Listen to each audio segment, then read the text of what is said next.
नमस्कार दोस्तों, क्राइम तक में आप सबका स्वागत है। मैं हूं सुप्रतिम बैनर्जी। कानपुर में एक जगह है हनुमंत विहार।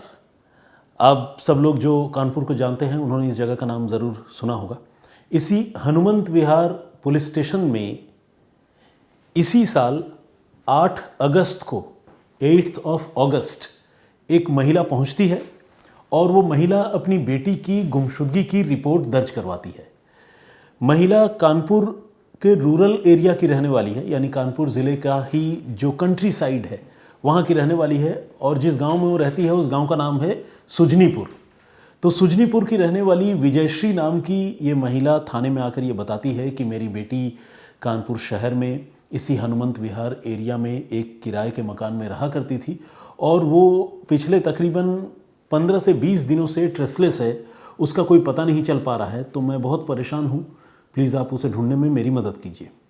कानपुर पुलिस जब ये बात सुनती है तो उससे पूछती है महिला से कि आपकी बेटी की उम्र कितनी है, वो यहाँ किसके साथ रहती थी, क्या काम करती थी। तो महिला सारी बातों का जवाब देती है। विजयश्री बताती है कि मेरी बेटी का नाम आकांक्षा है और उम्र है 20 साल। वो हनुमंत विहार के पास में ही एक लोकेलिटी में, एक एरिया में एक रेस्टोरेंट में काम किया करती थी और किराए का एक कमरा लेकर रहा करती थी। लेकिन जहाँ तक मेरी जानकारी है उसके साथ उसका एक कलीग जो रेस्टोरेंट में ही काम करता है वो भी रूम शेयर करता था, वो भी रहता था। और ये एक मेल कलीग है, यानी एक लड़का है। तो पुलिस ने जब ये बात सुनी तो पुलिस को बात समझ में आ गई कि लड़की जो है वो लिव इन में हनुमंत विहार में रहती थी और वो लड़की गायब है, नदारद है।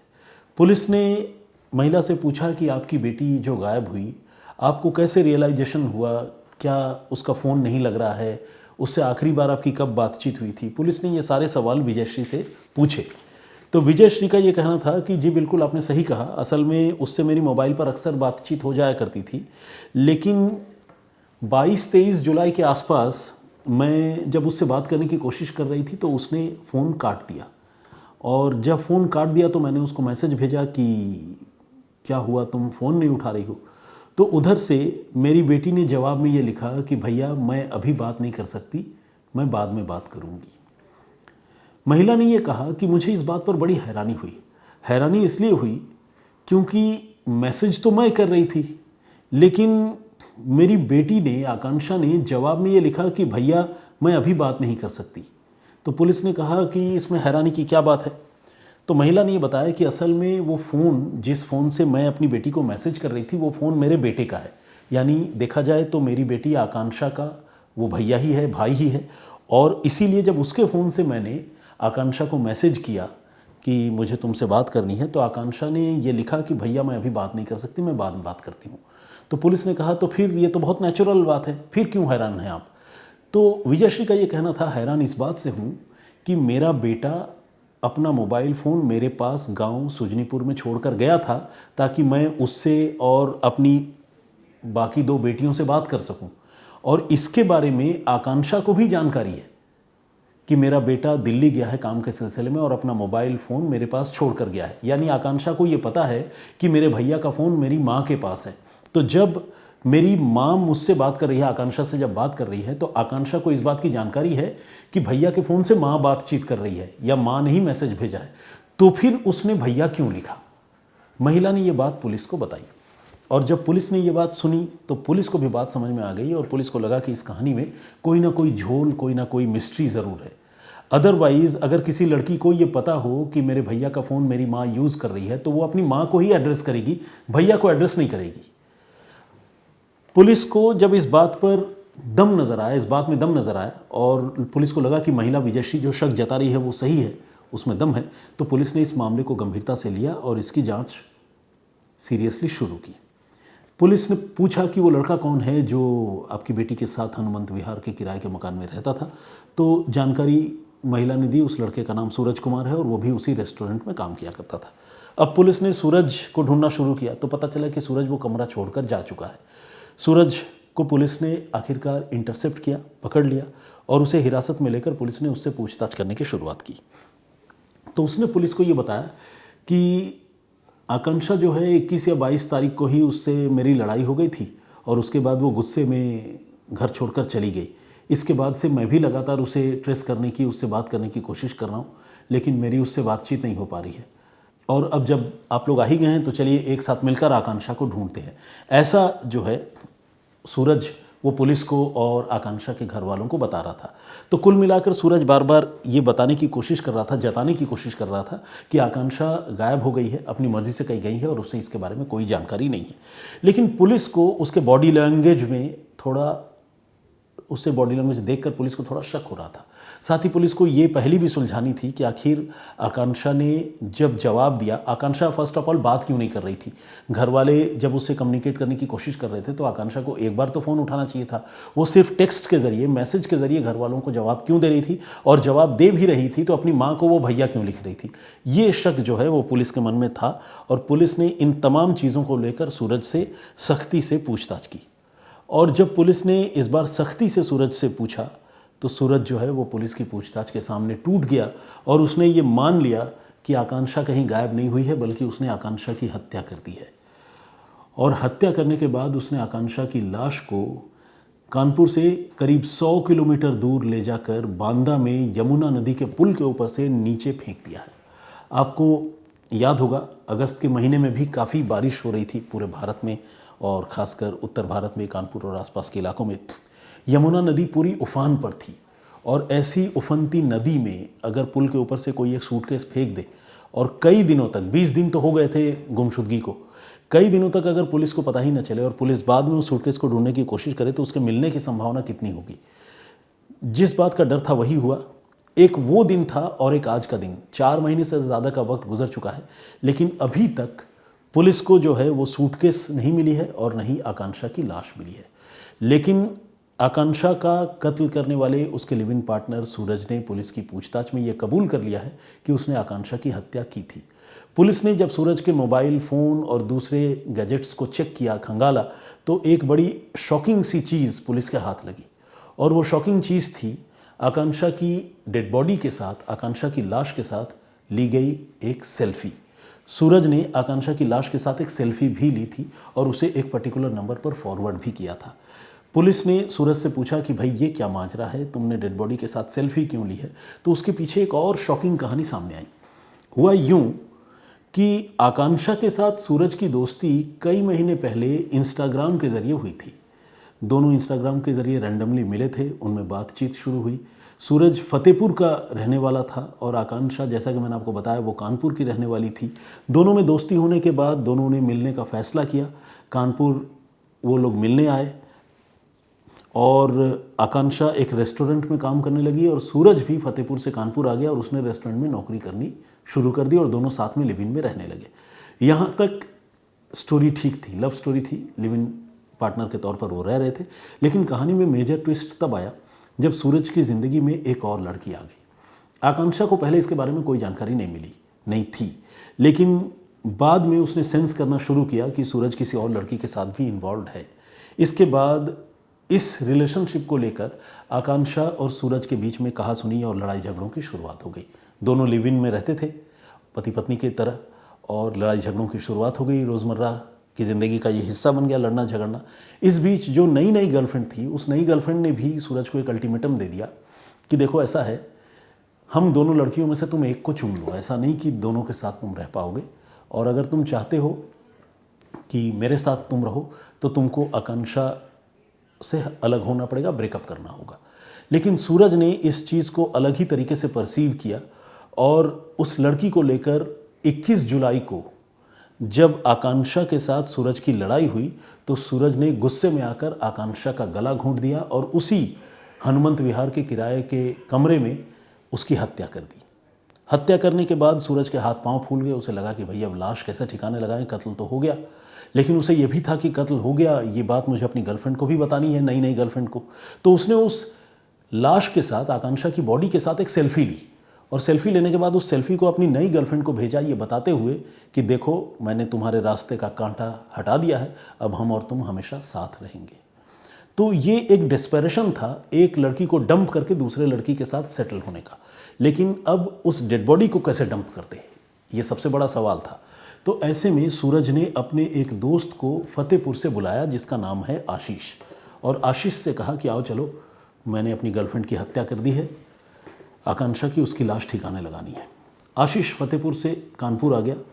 इसे आप बचपना कह लें, बचकाना कह लें या दोस्ती कह लें, आशीष जो है सब कुछ जानते हुए भी वो आग पे कूद पड़ा। उसको ये पता था कि उसके दोस्त ने कत्ल कर दिया है, लेकिन उसने कानून और पुलिस की मदद लेने की जगह अपने दोस्त के साथ मिलकर सबूत मिटाने में उसका साथ देने का फैसला किया। आशीष कानपुर आया, दोनों ने सूटकेस में आकांक्षा की लाश भरी और एक बाइक पर वो सूटकेस बीच में पकड़कर वो बैठ गए और कानपुर से निकल गए बांदा की तरफ। बांदा में यमुना नदी के ऊपर एक पुल बना हुआ है जिसे चिल्ला घाट या चिल्ला पुल कहते हैं। इस पुल के नीचे यमुना काफ़ी गहरी भी है और काफ़ी तेज़ धार है बारिश की वजह से। तो यहीं से पुल के ऊपर से इन दोनों ने लोगों की नज़रें बचाकर, जब पुल पर ज़्यादा ट्रैफिक नहीं थी, तो उन्होंने वो सूटकेस जो है नीचे फेंक दी, लाश वाली सूटकेस नीचे फेंक दी। बस इसके बाद वो सारे दोनों लोग वहाँ से फरार हो गए, भाग गए और तकरीबन 20 दिनों तक किसी को कुछ पता ही नहीं चला। आकांक्षा का मोबाइल फ़ोन सूरज के पास था और सूरज लगातार टेक्स्ट मैसेजेस के ज़रिए आकांक्षा के घर वालों से आकांक्षा बनकर बातें किया करता था। उसने इन दिनों किसी का फ़ोन नहीं उठाया। बहुत ऑब्वियस सी बात है, आकांक्षा की आवाज़ तो निकाल नहीं सकता था, तो उसने आकांक्षा बनकर मैसेजेस के ज़रिए आकांक्षा के घर वालों से और बाकी लोगों से बातचीत की। लेकिन एक गलती हो गई। गलती ये हो गया कि आकांक्षा को इस बात की जानकारी थी कि उसका भैया अपना मोबाइल फ़ोन अपनी माँ के पास छोड़कर काम के सिलसिले में दिल्ली गया है, लेकिन सूरज को तो इसके बारे में नहीं पता था। इसीलिए जब आकांक्षा की माँ ने उसे मैसेज किया अपने बेटे के मोबाइल फ़ोन से कि बेटी कहाँ हो, बेटी तो शायद न लिखा हो, उन्होंने ये लिखा कि कहाँ हो, तुमसे बात करनी है, फ़ोन क्यों नहीं उठा रही हो, तो इधर से सूरज ने आकांक्षा के मोबाइल फ़ोन से उसकी माँ को ये रिप्लाई किया कि भैया मैं बाद में बात करूँगी।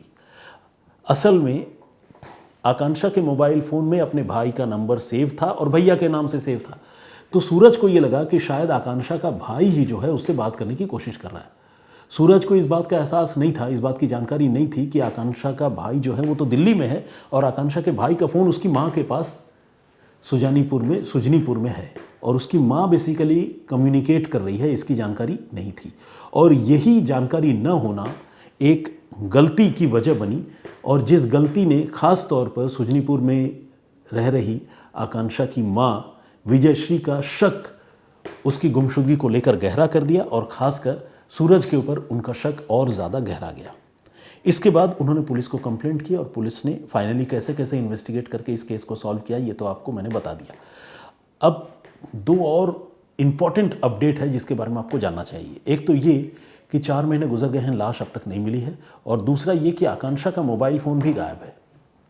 असल में आकांक्षा की हत्या करने के बाद उसके मोबाइल फ़ोन से 3 दिनों तक तो सूरज ने घर वालों से और बाकी लोगों से टेक्स्ट के ज़रिए बातचीत की, मैसेजेस के ज़रिए बातचीत की, लेकिन फिर उसने इस कहानी को एक ट्विस्ट देने के लिए और आकांक्षा कहीं फ़रार हो गई है ये मैसेज देने के लिए उसने वो फ़ोन लेकर जो है वो पहुंचा कानपुर सेंट्रल रेलवे स्टेशन और वहाँ एक ट्रेन की बोगी में उसने वो फ़ोन रख दिया और वहाँ से वापस चला आया, ये जानकर, ये सोचते हुए कि फ़ोन ट्रेन की बोगी में कहीं और चला जाएगा किसी आदमी के पास और लोग ये समझेंगे कि आकांक्षा कहीं और चली गई है। खासकर जब पुलिस लोकेशन चेक करेगी तो पुलिस को ये लगेगा। शुरू में सारे लोगों को ये लग भी रहा था कि आकांक्षा शायद अपनी मर्ज़ी से कहीं चली गई है, लेकिन जब उसकी माँ को आकांक्षा के मोबाइल फ़ोन से खुद अपने को भैया संबोधित किए जाने को लेकर शक हुआ और उन्होंने जब पुलिस में कंप्लेंट की तो पुलिस ने जांच शुरू की और फिर इस पूरी कहानी का खुलासा हुआ। तो एक ऐसा मर्डर केस जिसमें कातिल भी है, कत्ल को ठिकाने लगाने में मदद करने वाला उसका जो एसोसिएट है कातिल का वो भी है, मोटिव ऑफ क्राइम भी है, 2 गर्लफ्रेंड में से एक को चुनना, सबूत के तौर पर डेड बॉडी के साथ एक सेल्फी भी है और भी बाकी चीज़ें हैं, लेकिन कुछ नहीं है तो वो है उस आदमी की लाश जिसके कत्ल की तफ्तीश पुलिस कर रही है।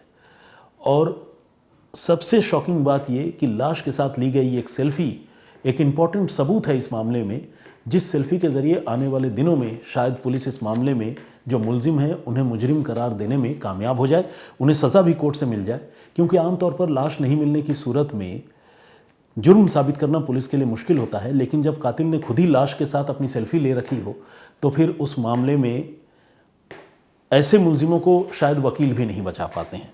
तो ये थी पूरी कहानी, ये है पूरा घटनाक्रम। कुछ कॉम्प्लिकेटेड स्टोरी ज़रूर है, लेकिन मैंने अपनी तरफ से पूरा इंसाफ करने की कोशिश की। आप लोग अपनी राय ज़रूर दें, अगर कहीं कोई कन्फ्यूज़न हो तो आप मुझसे पूछ सकते हैं। मैं अपनी अगली पेशकश के दिन इस स्टोरी से रिलेटेड अगर कुछ सवाल होंगे तो उसका जवाब देने की कोशिश करूंगा। प्रीवियस स्टोरी जो मैंने आप लोगों को सुनाई थी, हमने आपको बताया था कि किस तरह बिहार के सिवान में एक पुलिस ऑफिसर का कत्ल हो गया और कत्ल के पीछे एक डांसर से उस पुलिस ऑफिसर का लगाव एक वजह बनकर उभर कर सामने आई। ये मैंने आप लोगों को वो कहानी सुनाई थी। उस पर बहुत सारे लोगों ने कमेंट्स किया है, आइए कुछ लोगों के कमेंट पढ़ते हैं। वीर राज ने कमेंट किया और उन्होंने ये कहा है कि एक्स्ट्रा मैरिटल अफेयर का आमतौर पर बहुत ही खतरनाक अंजाम होता है और कई मामलों में मौत हो जाती है। गौरव वत्स ने भी कमेंट किया है और उन्होंने ये कहा है कि जब पुलिस ही सुरक्षित नहीं है तो किसी और का क्या कहना। मेरे हिसाब से गौरव जी, आपका ये पॉइंट ऑफ व्यू इस जगह पर फिट नहीं बैठता है। वो इसलिए कि देखिए, पुलिस भी इंसान तो है और वो कोई बावर्दी जो है किसी लड़की से मिलने के लिए नहीं गया था। वो उस लड़की के साथ सीक्रेट अफेयर में था और नॉर्मल ह्यूमन बीइंग की तरह सिविल ड्रेस में वो उससे मिलने के लिए गया था। और अगर वो कोई ऐसी हरकत कर रहा है जिसकी वजह से कोई अपराध हो सकता है तो वो अपराध उसके खिलाफ भी हो जाएगा, जैसा कि इस मामले में हो गया। पुलिस सुरक्षित नहीं है, ये बात आप तब कह सकते थे जब मान लीजिए कोई लॉ एंड ऑर्डर का ऐसा इशू होता है, जब पुलिस की टीम कहीं जा रही हो, उस पर हमला हो जाए, बावर्दी पुलिस वाले कहीं छापेमारी करने गए हैं, गुंडे उस पर टूट पड़े, तब ये बात समझ में आती है। लेकिन हर पुलिस वाले का अपना एक प्राइवेट लाइफ भी है। प्राइवेट लाइफ में अगर वो पुलिस वाला जो है किसी जुर्म का शिकार हो जाता है तो उसको हमें इस रूप में मेरे ख्याल से नहीं देखना चाहिए कि पुलिस सुरक्षित नहीं है तो और किसी का क्या होगा। तो ये मेरा पॉइंट ऑफ व्यू है। इस मतलब आपका पॉइंट ऑफ व्यू गलत है, मैं ऐसा नहीं कह रहा हूँ, लेकिन मेरे हिसाब से ये मेरा पॉइंट ऑफ व्यू है। आई होप कि आप मेरी बात को अप्रिशिएट करेंगे। सागर कुमार ने भी कमेंट किया है, बहुत बहुत स्वागत आपका। उनका ये कहना है कि किसी को भी कमज़ोर समझकर उसका शोषण नहीं करना चाहिए। जैसे कि इनका कहने का मतलब यह है कि दरोगा साहब उस लड़की का शोषण कर रहे थे। कार्टून तक के नाम से एक आईडी है, इन्होंने कार्टून तक जिस तरह का नेम है उसी तरह का एक ह्यूमरस कमेंट भी किया है। इन्होंने लिखा है, बुलाती है मगर जाने का नहीं। वाकई ये बात यहाँ पर बिल्कुल फिट भी बैठती है, क्योंकि वो जो डांसर गर्लफ्रेंड थी उसने इस पुलिस वाले को फ़ोन करके बाकायदा बुलाया था डांस दिखाने के नाम पर, डांस प्रोग्राम के नाम पर, और ये चला आया था, मौत की वजह बनी। शुभम सर ने कमेंट किया है, बहुत बहुत स्वागत आपका। पूजा सोनी का कमेंट है। जगदीश चांडेगड़ा जी रेगुलर लिसनर हैं, कमेंट भी रेगुलर करते हैं। रोहित कुमार शाह हैं, इन्होंने भी कमेंट किया है। और इसके अलावा जोड़ीदार शायर का भी कमेंट है। इनका ये कहना है कि माफ़ करना सर, बहुत दिनों के बाद टाइम मिला, आपकी कहानी सुनने में थोड़ा व्यस्त था और पुलिस वाले और लड़की के रिश्ते की जानकारी उसके पति के साथ वालों को थी और इससे बड़ी बेइज्जती उसके पति की क्या होगी, इस कारण पुलिस वाले की हत्या हुई है। सारंग चौहान ने भी कमेंट किया है। उन्होंने कहा कि जब पुलिस के लिए ही एम्बुलेंस नहीं आ रही है तो सोचिए आम आदमी की ज़रूरत के वक्त क्या होता होगा। बिल्कुल सारंग जी, ये बात आपने बिल्कुल सही कही है। आप सोचिए सरकारी हॉस्पिटल का और बिहार में स्वास्थ्य सेवाओं का क्या हाल है कि एक लाश पड़ी हुई है, पुलिस वहाँ मौजूद है और पुलिस चाहती है कि उस बॉडी को अपने कब्ज़े में लेकर पोस्टमार्टम के लिए भिजवाए, लेकिन पुलिस वाले एक गाड़ी का इंतज़ाम नहीं कर पा रहे और फाइनली पुलिस की जो गश्त करने की जो गाड़ी होती है, पुलिस वैन, उसी में उस लाश को उठाकर ले जाना पड़ता है। सूरज शाह ने भी कमेंट किया है, बिल्कुल स्वागत आपका। इसके अलावा शुभम पांड्या का कमेंट है। जया अवस्थी जी ने कमेंट किया है। सदराम विश्नोई कांकड़, ये राजस्थान से हैं, इन्होंने भी कमेंट किया, बहुत स्वागत आपका। चंद्रिका चतुर्वेदी ने कमेंट किया है, no Supratim, the way of your explaining each and everything is with so much depth and clarity makes it interesting, do not cut it short, I love your explicit narration। इन्होंने लिखा है। थैंक यू चंद्रिका जी इस हौसला अफजाई के लिए और इस पॉजिटिव वर्ड्स के लिए। राज ऑफिशियल के नाम से एक आईडी है, बहुत बहुत स्वागत आपका। और परूप श्रेष्ठा जी ने भी कमेंट किया है। इन्होंने लिखा है कि welcome back sir, lots of love from Germany. ये अक्सर सिर्फ lots of love from Germany लिखते हैं, पहली बार मुझे लगता है कि इन्होंने कुछ और लिखा है इसके अलावा, वेलकम बैक सर लिखा है। Thank you very much Parup जी। और भी बहुत सारे लोगों ने कमेंट किया है, सारे लोगों का कमेंट एक साथ नहीं पढ़ सकता। असल में पिछले कुछ दिनों से थोड़ा इरेगुलर हो गया हूँ, उसकी वजह मैंने आप लोगों को बताई थी कि पहले तो शमसर और मनीषा जो वारदात में हमारी टीम के मेंबर हैं, ये दोनों शूट पर बिहार चले गए थे और मुझ पर अकेले वो एक शो की जिम्मेदारी थी वारदात की। फिर शमसर और मनीषा जब वहाँ से लौट कर आए तो फिर जो शो टीवी पर जाना था उसके प्रोडक्शन की और जिम्मेदारी थी। स्पेशल शो जब बनता है तो थोड़ा सा वक्त ज़्यादा देना पड़ता है, तो इस वजह से कुछ इरेगुलरिटी चल रही थी आप लोगों के पास आने में, लेकिन आई होप कि आने वाले दिनों में सब ठीक रहेगा। बट अगेन मुझे अभी पता चल रहा है कि शायद मनीषा फिर से छुट्टी पर जाएंगी, शायद शमसर भी एक दिन न रहें। तो मतलब अभी हाल के दिनों में मुझे लग रहा है कि कुछ ऐसा ही चल रहा है। 100% रेगुलरली हफ्ते के 5 दिन मैं कब से आ पाऊँगा, मुझे खुद भी अभी इसके बारे में बहुत ज़्यादा परफेक्ट आइडिया नहीं है। तो खैर आज इतना ही, अपना बहुत ख्याल रखिएगा, सुरक्षित रहिए। मैं फिर हाजिर होऊंगा किसी और कहानी, किसी और वाक़े के साथ। तब तक के लिए इजाज़त दीजिए। जय हिंद, जय भारत।